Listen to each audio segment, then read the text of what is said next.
Bonjour à tous, très heureux de vous voir aussi nombreux aujourd'hui. Je m'appelle John Métois, je suis Product Designer à l'ONG Base Impact, qui a pour but de construire le futur du service public grâce à la technologie. C'est un vaste projet et je suis là aujourd'hui pour vous parler d'un de ces outils qu'on a construit qui s'appelle Bob et qui aide les gens en recherche d'emploi dans tout le long de leur recherche. On est parti en fait d'un constat très simple en 2016. On a regardé un petit peu ce qui se faisait dans le numérique, les sites qui existaient, et en fait on s'est rendu compte que la majorité des sites étaient des agrégateurs d'offres d'emploi, prenant la meilleure offre avec un système qui est très basé sur l'économie, comment gagner de l'argent grâce à ça. Donc c'est pas très orienté user-friendly, user-centrique. Et nous en fait à Base Impact, notre méthodologie c'est de réfléchir par rapport à l'utilisateur et de construire pour lui. C'est ce qu'on appelle donc l'empathie exigeante, où en fait, la première chose, c'est vraiment essayer de se mettre à la place de l'utilisateur, du bénéficiaire, et de construire un produit qui l'accompagne vraiment, c'est-à-dire qui répond vraiment à ses problématiques à lui.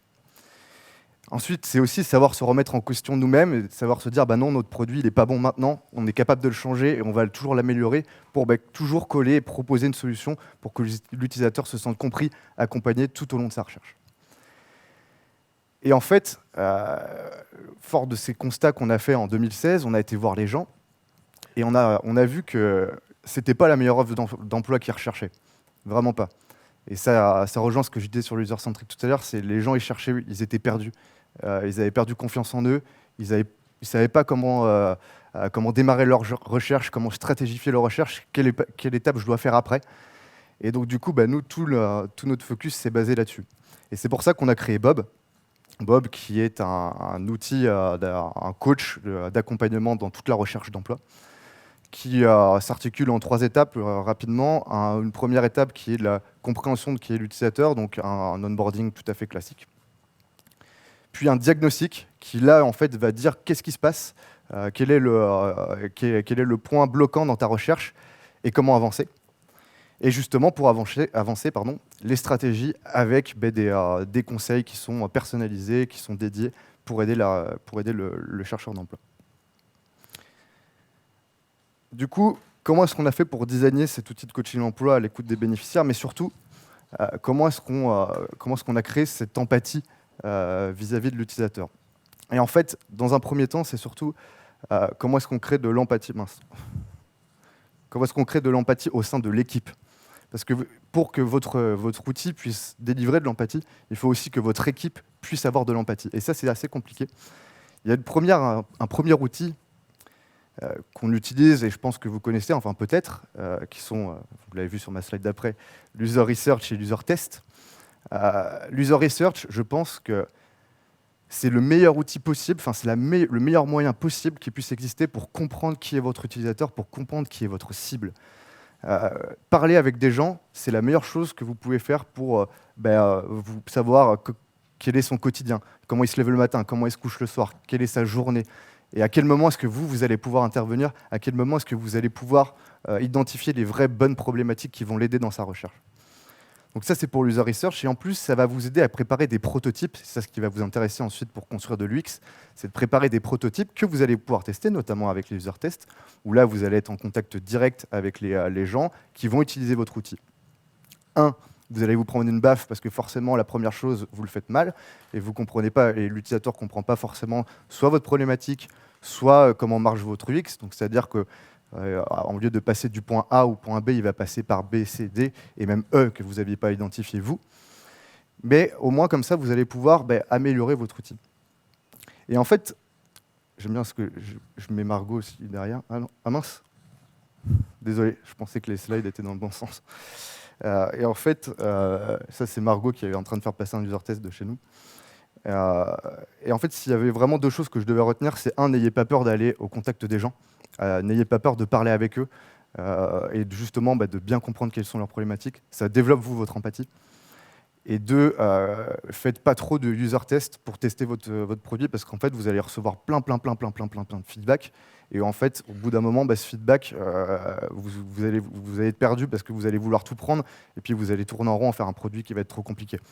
On se dit généralement qu'il faut faire 5 user tests. Ça aide à bien spécifier une feature, ce que vous voulez tester, ou alors de vérifier que votre problématique est bonne ou pas. Le problème de... Attends, ça me donne un peu soif quand même. En plus, maintenant, je suis sûr d'avoir les bonnes prises. Le problème de l'user test et de l'user research, c'est que c'est super pour développer votre empathie, mais par contre, c'est que ça coûte très cher. Ça coûte cher en temps parce que vous allez passer beaucoup de temps à préparer vos user tests. Ça vous coûte cher aussi parce qu'il faut récompenser les utilisateurs que vous allez, qui vont vous donner du temps aussi.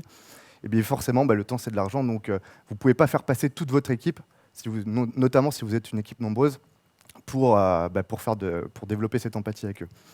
C'est pour ça que nous, on a développé un outil d'auto-évaluation qui permet de prendre des cas très simples, enfin des cas types d'utilisateurs dans notre outil, et de pouvoir se mettre à leur place et de voir ce que l'outil leur propose. Et ça permet à tous les membres de l'équipe de pouvoir faire du test et donc de l'auto-évaluation et de travailler son empathie. Donc, je vous ai pris un exemple ici, qu'on voit très bien d'ailleurs. Donc c'est une vendeuse en prêt-à-porter, une femme de 42 ans, qui cherche un métier dans sa ville, qui a une expérience de 10 ans et qui a comme frustration d'être les entretiens d'embauche. Donc en fait, sur cette partie de gauche, ça me permet d'arriver à cerner cerner le profil de la personne. Donc je vais prendre plein de profils random dans l'outil pour pouvoir savoir un peu qui sont les utilisateurs qui utilisent notre site. Et sur la gauche, vous avez tous les conseils que Bob va lui donner. Donc en fait, et qui sont classés par ordre algorithmique qui va être donné par l'outil. Donc en haut, je vois, j'ai la candidature spontanée qui, pour moi, en fait, donc c'est là où moi je fais mon évaluation, qui pour moi est une bonne chose parce que elle recherche depuis, je crois, ces 2 mois, donc elle a peut-être pas eu encore ce déclic d'aller chercher cet outil-là, enfin d'aller faire de la candidature spontanée. En revanche, par contre, l'algorithme lui sort les autres villes, qui est un excellent conseil aussi. Mais par contre, c'est là où mon point de vue d'humain est très important, où là où mon empathie est très importante, parce qu'en fait, sur la gauche, je vois qu'elle veut rester dans sa ville. Donc c'est quand même une information qu'il faut que je lui donne, mais que je vais lui donner plus bas. Et donc je vais dire à l'outil, voilà, moi je pense qu'il faut plutôt que tu le mettes plus bas, donc je vais faire descendre cette information-là, mais ça, lui, il ne peut pas trop le savoir au début. Comme pour préparer les entretiens, que je vois juste en dessous, donc là, par exemple, ça correspond à une des frustrations qu'elle a. Donc autant lui faire remonter, et justement, comme ça, vous lui montrez que vous avez pris en compte quelles sont ses frustrations à elle, vous avez pris en compte son avis et vous faites remonter ça. Et ça fait aussi c'est aussi comme ça qu'on travaille son empathie. Je vous ai mis un petit exemple de Pascal, un de nos développeurs qui est en train d'utiliser l'outil pour vous montrer que finalement, là, généralement, eux, ils viennent pas trop souvent en faire des user tests avec nous. Et du coup, ça lui permet de faire passer des user tests, donc c'est sympa, et justement de travailler son empathie à lui aussi.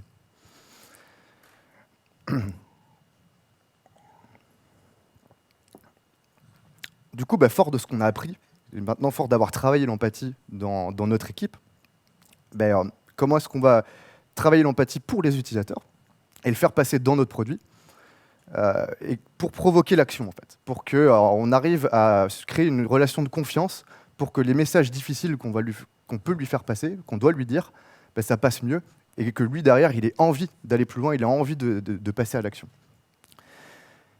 Il y a un premier outil qu'on a mis en place qui est un truc hyper simple, qui est un outil de communication que tout le monde connaît, que vous utilisez tous les jours, c'est le chat. C'est tout bête, mais c'est hyper solide. En fait, le chat, l'intérêt, c'est que c'est un UX que tout le monde comprend. Nous, on a des gens qui ont entre 17 et, bon, pas 77, parce que j'espère que pour eux qui sont en retraite, mais plutôt 67. Et donc, du coup, le chat, c'est quelque chose, l'air de rien, que tout le monde connaît. Donc, en fait, dès le début, dès la première page de votre site, vous mettez en confiance parce que l'utilisateur ne se sent pas perdu sur une UX qu'il ne comprend pas et qui couvre en plus une majorité de personnes.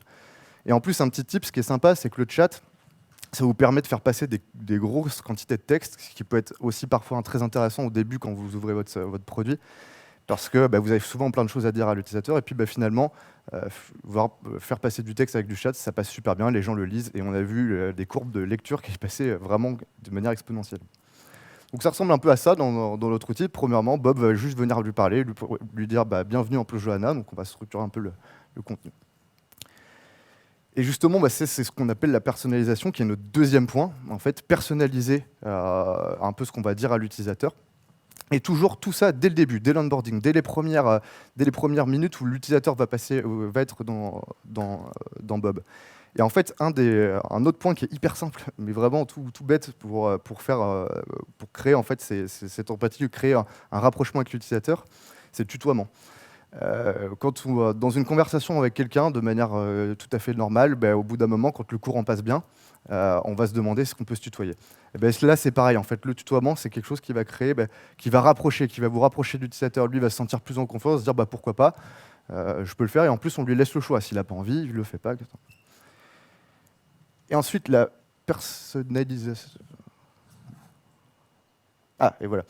Il y a la personnalisation du contenu. Et ça, c'est un point que j'aime énormément, qui est un petit tips aussi que vous pouvez faire dans vos outils. Dès l'onboarding, c'est-à-dire que l'utilisateur, il est là depuis quoi 2-3 minutes, il est en train de rentrer des informations, c'est un truc qu'il a l'habitude de faire de manière très classique. Vous pouvez venir lui donner de l'information ultra pertinente tout de suite.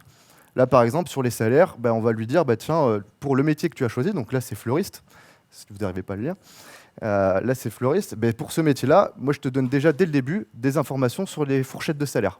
Donc ça prouve, qu'on a bien pris en compte le métier qu'il a choisi, donc ce qu'il nous a dit lui.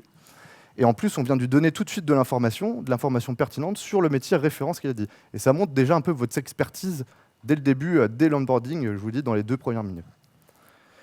Et enfin, un dernier point, pareil, des choses simples, tout ce que je vous dis, c'est simple, mais c'est des choses qui marchent, c'est la féminisation du contenu.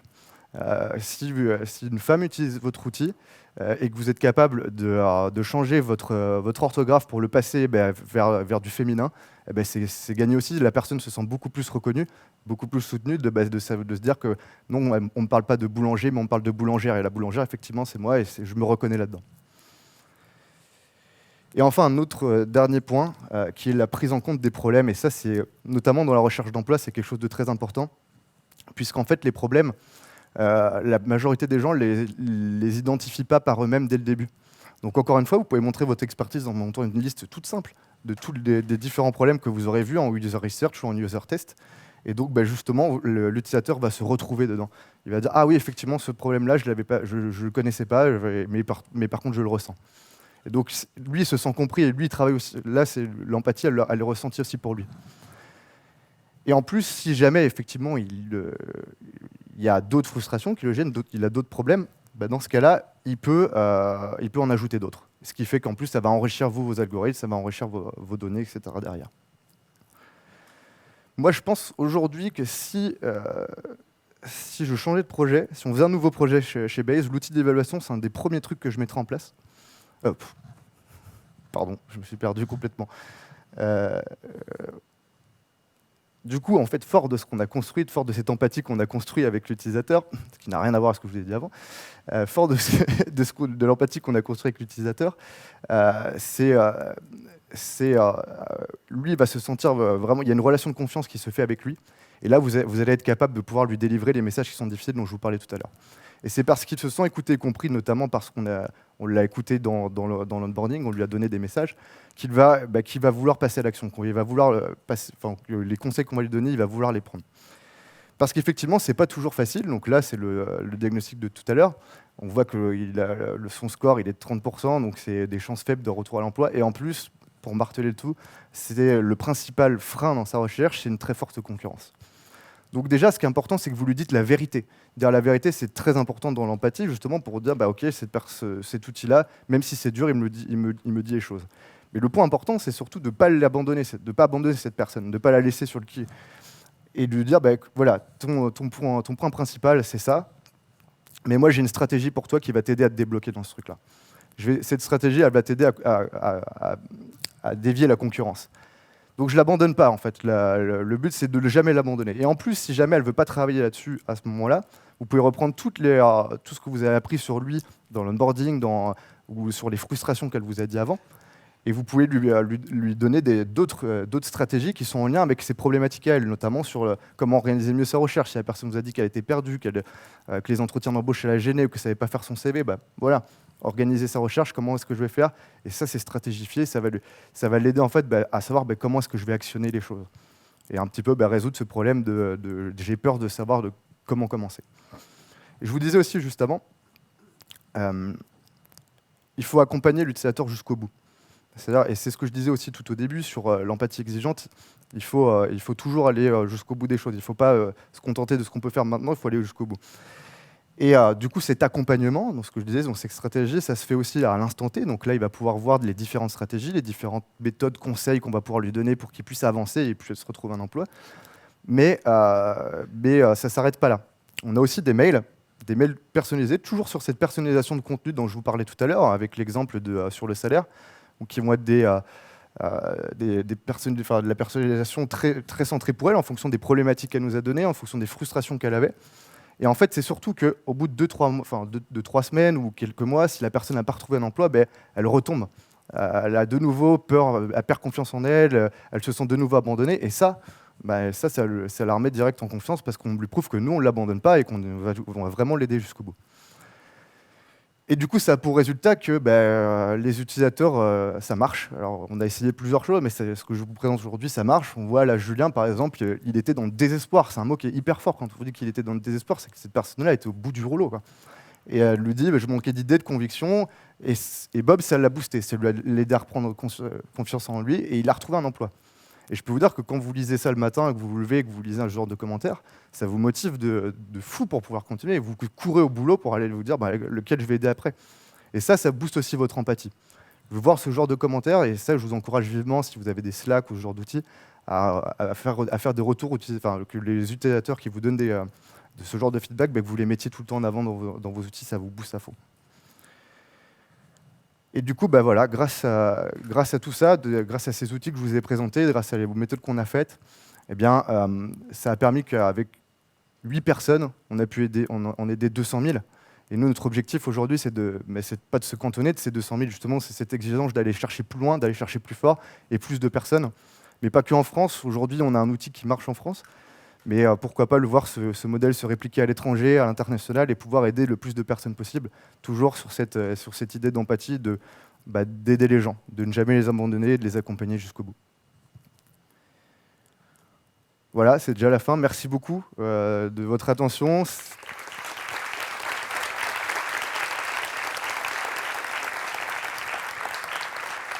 C'était un vrai plaisir pour moi de faire cette présentation avec vous aujourd'hui. C'était la première fois que je le faisais, vous avez pu le remarquer, parce que j'étais un peu stressé, et en plus, il y a quelques slides qui sont un peu mal passés. Mais c'était un vrai plaisir en tout cas, j'espère que cette fin de journée Web Today vous plaira. Merci beaucoup.